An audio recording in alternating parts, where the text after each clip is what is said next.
Thank you, everyone.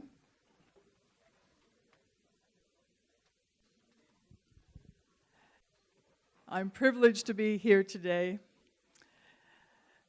The opportunity to impact 1 billion lives is very intimidating.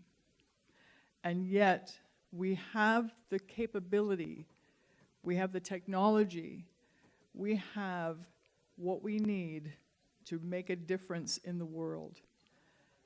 As investors, we are charged with really taking care of our startup companies. And I mean that sincerely. Many of you are my age, which I won't divulge. However, many of you came into this space at a time when investment was really, truly all about capital and the return. What am I achieving? What are my capital goals with this investment? I'm here to challenge you today to really rethink how we make investment decisions that will impact not only the people that we are investing in, the company, the service, the product, whatever it is, but also how we are going to impact the greater society.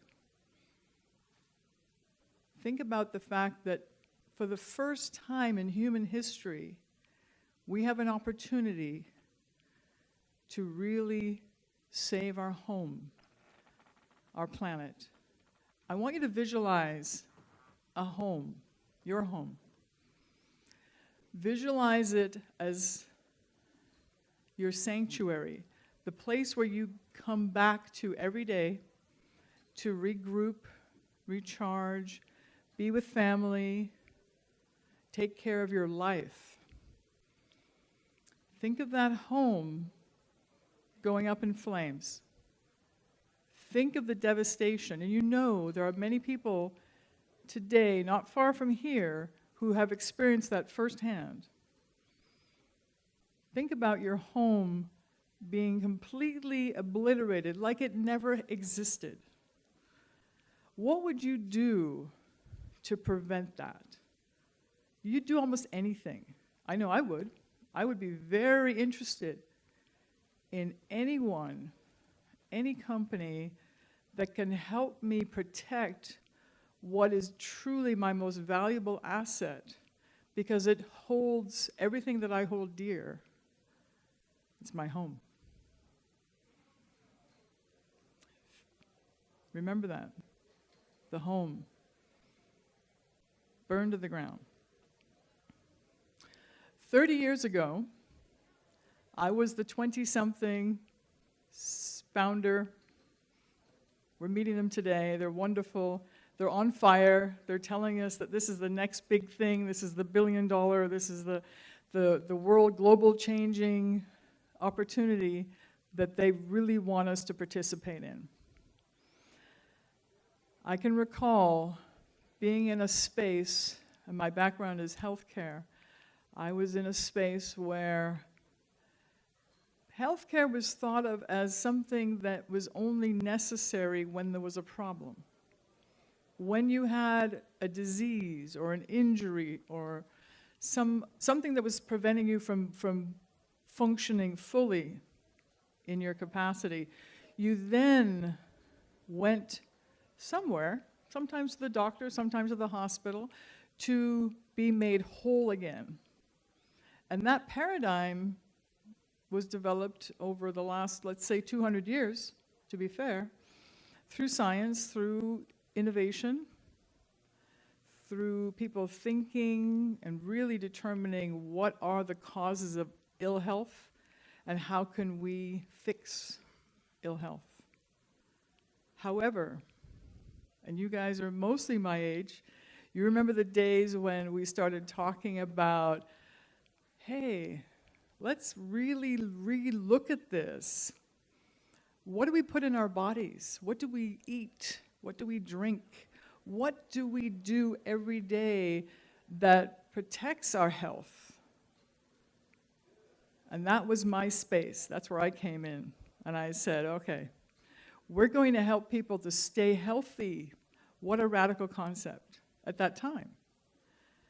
And you're hitting your head against the wall. I remember hitting my head against the wall so many times.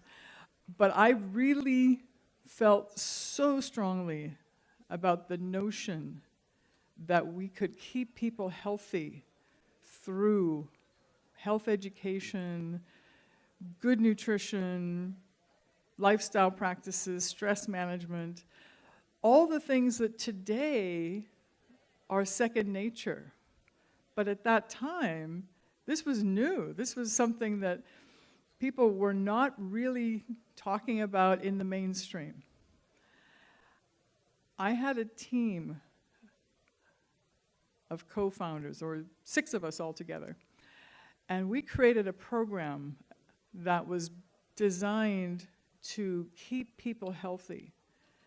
And we really were struggling because it was our vision to maintain health and not allow people to suffer out of ignorance and out of maybe poor decisions or, genetics, God forbid, a huge role in our health status.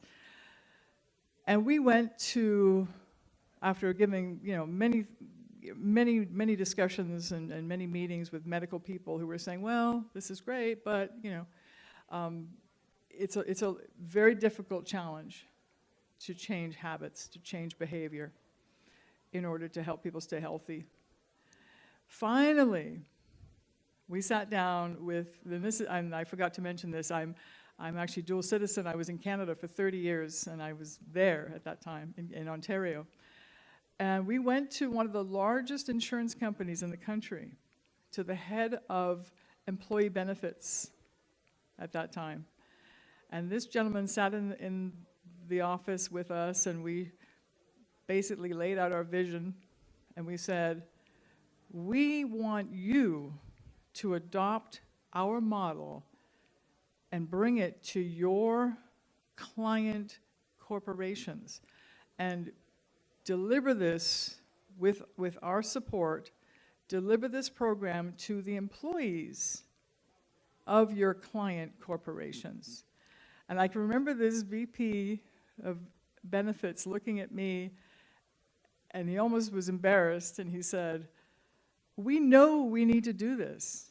We know this is the next step, but we don't want to be the first on the block. We don't want to be the first company to adopt this paradigm. And I looked right back at him, and I was 20-something, and I was bold as brass, and I said, if you don't, I'm going down the hall to your competition, and they will. And I was serious. I wasn't going to stop. And I look around today, and I look at the people here that are very, very passionate about their product and service and about the way they're going to change the world. And I remember with great fondness that VP saying yes to us and saying, we will be the first. We don't want you to go to the competition. Leverage doesn't hurt. We want to be the one. And today, fast forward 30 years, almost every major insurance company that offers employee health coverage has a wellness component. I don't like the word, however, that's what we know of it today, that's what we call it, to their client employees. That paradigm shift has allowed so many people to keep their home intact. And what I mean by that is their body, is allowed them to keep their health status at a reasonable level, barring any major, situations, conditions, so that they could continue to be productive and support their families and their communities. When we think about paradigm and we think about how to do something differently, always remember that we are the fuel of these startups. Without us, without our investment, they will be by the wayside. It's our job to find the most promising and to steward these startups toward making an impact. And let's go back to the impacting 1 billion. With technology today, we certainly can. We are more than capable of impacting not only our local communities, our country, but the entire world. And I say that sincerely. I believe that everyone in this room is capable of making a huge impact in the world. Let's make it a positive one. Let's allow our planet to continue to support us.